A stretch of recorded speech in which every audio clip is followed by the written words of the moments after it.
Di tengah cahaya ilmu dan kebijaksanaan, terdapat sebuah perjalanan panjang yang mencorak hubungan antara Islam dan sains. Dokumentari ini membawa kita untuk menyingkap semula sejarah, pemahaman dan konflik yang melibatkan antara dua elemen ini.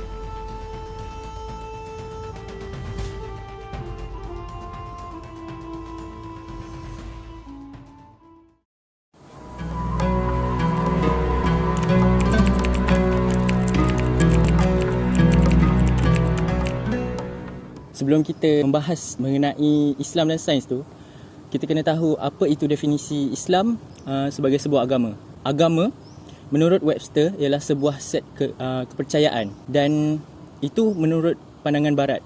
Tapi Islam bukan hanya sekadar itu. Ia merupakan gaya hidup yang meliputi seluruh aspek kehidupan seorang manusia. Ini juga termasuk cara berfikir yang berpandukan fitrah. Jadi, apa pandangan ahli falsafah barat mengenai Islam dan sains ini?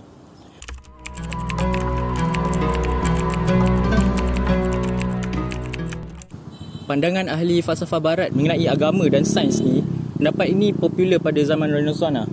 Menurut Immanuel Kant dengan Rudolf Bultmann, tak mungkin ada satu ikatan yang sah antara dua elemen ni, iaitu agama dan sains. Kerana apa? Menurut Syed Hussein Nasr, dalam penulisannya iaitu Islam dan Sains Moden, terdapat perbezaan takrifan sains dengan Islam dan sains secara umumnya.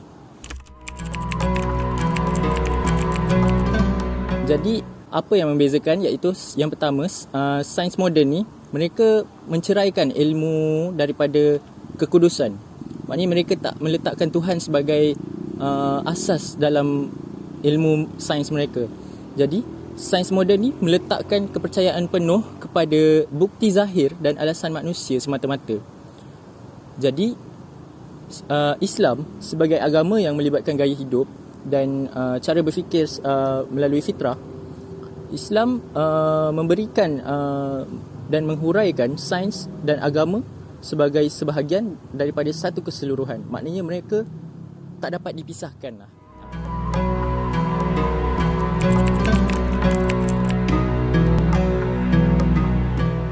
Terdapat tiga elemen yang membantu kita untuk memahami bagaimana hubungan antara dan Islam dan sains itu berkembang, iaitu konsonan, disonan dan neutral.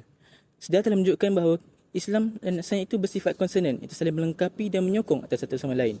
Walau bagaimanapun, terdapat juga ia bersifat disonan, iaitu pendapat ataupun pandangan Islam bercanggah dengan teori saintifik.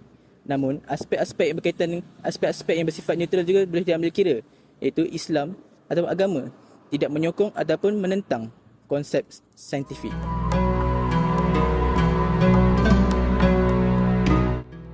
Dalam konteks asal-usul kosmologi, Islam memiliki pandangan yang kaya dan terperinci mengenai penciptaan alam semesta.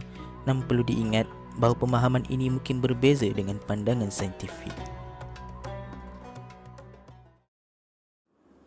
Dalam isu moral dan etika, terdapat dua aspek penting, iaitu impak sains dan teknologi moden terhadap planet dan alam sekitar, serta isu baru yang timbul daripada kemajuan teknologi terutama dalam bioubatan dan sains. Meskipun isu ini tidaklah relevan dalam kurun ke-8 hingga ke-16, tersedar bahawa kefahaman dan penangkatan Islam terhadap isu-isu ini akan menjadi sebagai penting dalam konteks sains moden.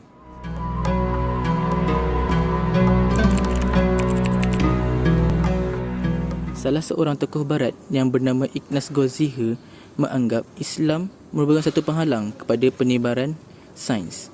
Konsep ortodoksi yang digambarkan oleh Goldziher yang memisahkan sains Yunani kepada sains kuno dan sains Arab kepada sains moden. Permisahan ini mungkin hasil daripada tafsiran dan pemilihan data yang terlalu sempit dan bukannya gambaran sebenar hubungan kompleks antara Islam dan sains.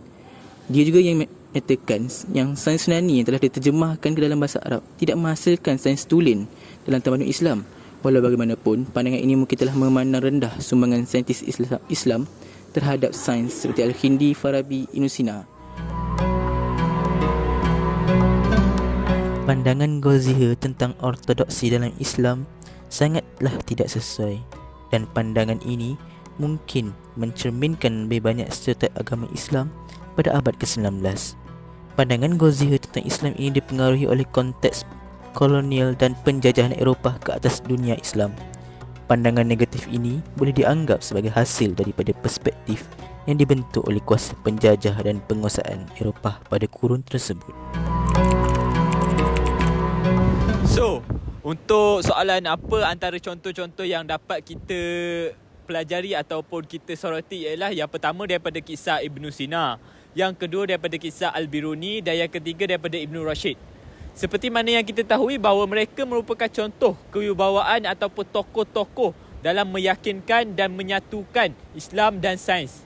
Keyakinan mereka kita dapat anggap bahawa bukti sebagai Islam tidak pernah menolak sains dan agama. Tidak pernah menolak sains dan agama saling bersatu.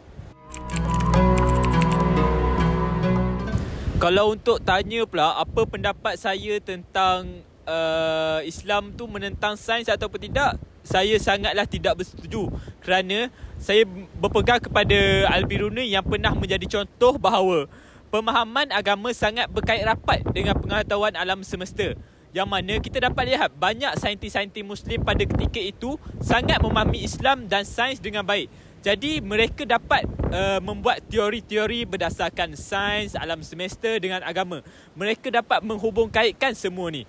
So mereka tak adalah nak saya nak cakap Islam ni menentang dengan sains.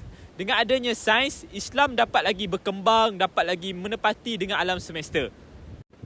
So kesimpulan dia yang dapat saya nyatakan adalah sains sebenarnya bukanlah salah satu lawan kepada agama. Malah sains memberikan cara kita membuktikan bahawa kita memahami alam semesta secara lagi meluas.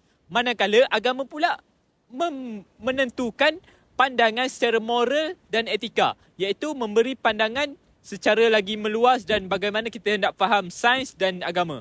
So, di sini kita dapat lihat bahawa sains dan agama bukan suatu perkara yang menentang di antara satu sama lain, tapi ia adalah satu yang saling memerlukan. Sekian daripada saya.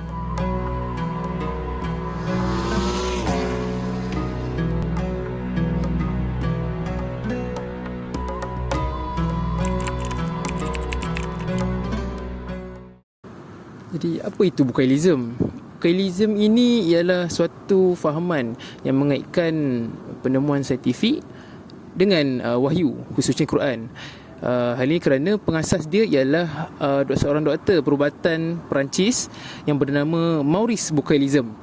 Dia mengatakan yang wahyu, khususnya Al-Quran, memaparkan, maknanya menggambarkan peristiwa-peristiwa yang ada penemuan saintifik itu. Jadi itulah secara umumnya istilah Bukailism itu ditemukan. Jadi kesan Bukailism ni sebenarnya kita ikut pada metod lah. Jadi metodnya betul lah dia kan. Jadi metod dia kita kena buat satu kisah baru lah. Kalau metod yang salah ni memang memberi kesan buruk lah kepada wahyu tu. Jadi penemuan saintifik ni sebenarnya dia bersifat yang tak konsisten. Wahyu itu bersifat konsisten, qat'i kan. Jadi bila kita bagi contoh, apabila seseorang tokoh tu dia mengaitkan teori graviti, dia jumpa satu teori graviti tu sama macam dalam Al-Quran. Jadi teori graviti tu dia ambil teori Newton.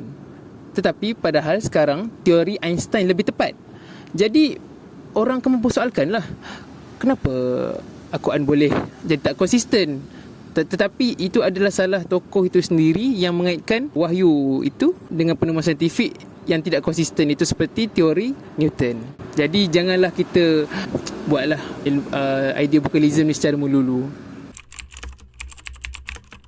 So untuk pengajaran ni, pertama-tamanya ayat-ayat Al-Quran berkaitan kewujudan alam dan manusia ni ada yang tidak diperincikan secara khusus di dalam Al-Quran. Sebab Al-Quran ni bukannya satu ensiklopedia sains, bukannya buku sains.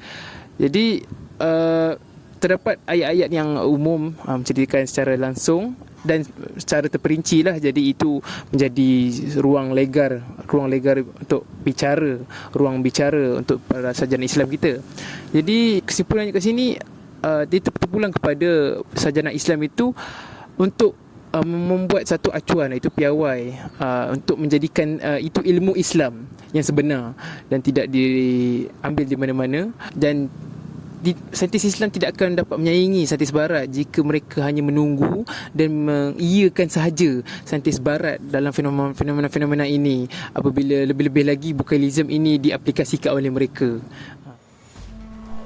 Dalam pencarian ilmu, Islam dan sains berkongsi satu perjalanan menyatukan keajaiban penciptaan dan kearifan manusia untuk memahami rahsia alam semesta yang terbentang di hadapan kita.